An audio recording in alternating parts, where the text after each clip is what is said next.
Front and center, it's going to talk about the eligibility. Folks would be able to quickly hit calculate your credit. It's going to pull some information. It's funny, it's tied to my daughter's Gmail account, but you'll have your information here, and you're going to hit continue. It's only 6 questions.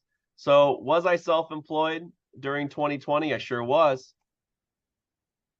This is an excerpt from the filing rules for the IRS. Again, it's a good faith attestation that you couldn't earn your full potential. It's 3 questions.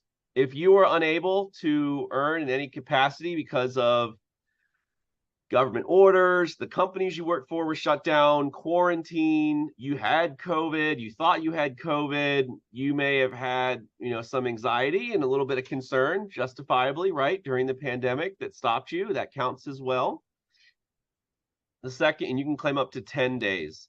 The calendar dates are irrelevant. It just helps us capture the total numbers of days impacted. Below it in light blue, you'll see the actual formula from the 7202, which is the IRS form that we complete along with your amended returns.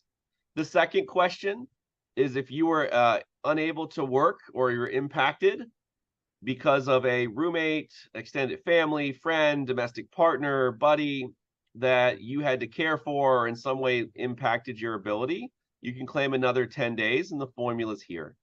This credit is heavily weighted for individuals that had dependents. So maybe you had minors that couldn't attend in-person daycare or in-person learning, or had modified learning, or perhaps you had an adult with special needs that was a dependent and their schedule was impacted. You're able to claim up to 50 days for 2020 and 60 days for 2021. Let me note, because this is important, that let's say that school resumed, but due to maybe you had anxiety, maybe you guys just made a decision as a family to modify education or how they were being watched, and it impacted your ability to earn, then you can count those days as well. You would go down and actually pull your personal tax return, and you would look for your Schedule SE. Think of it like a summary or an aggregate of all of your self-employed income. So you would look for line 6 and you would put it here.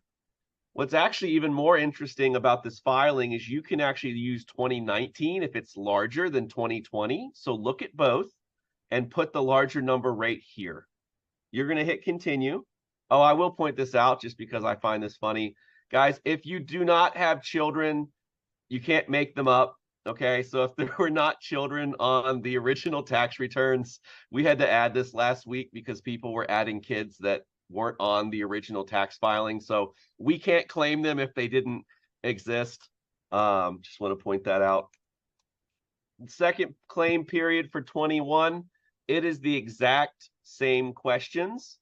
The only difference is that you may claim 60 days on the dependent side versus 50. Again, the dates do not matter. What matters is just the total number of days selected for your impact.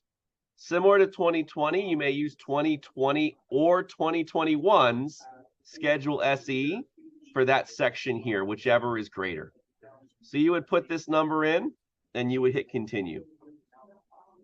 From here, it's going to take the code and calculate it down to the penny.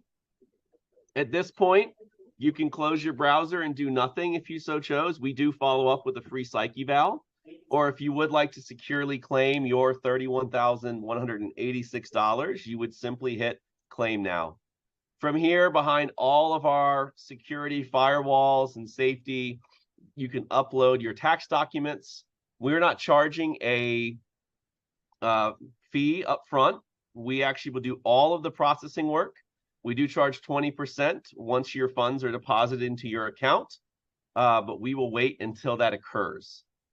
You would submit those documents, click I agree, hit submit, sign a engagement agreement that says we're doing this thing for you with our accounting group, and then you're off to the races. So not only have we set this up, Alex, but I think I mentioned to you last week, which I was excited about, is the IRS takes 18 to 22 weeks to process this. And that's assuming they're on time. And we've all seen the cafeterias, the images where they just have boxes of your tax documents, which are secure, sitting, waiting to be processed. And so we diligently worked with some of our other partners in some of the other companies and areas we work and we were able to secure a $6.5 billion credit facility. So individuals are certainly welcome to wait for the IRS to finish processing, or now they're able to elect the advance and have access to their funds in as little as 10 days.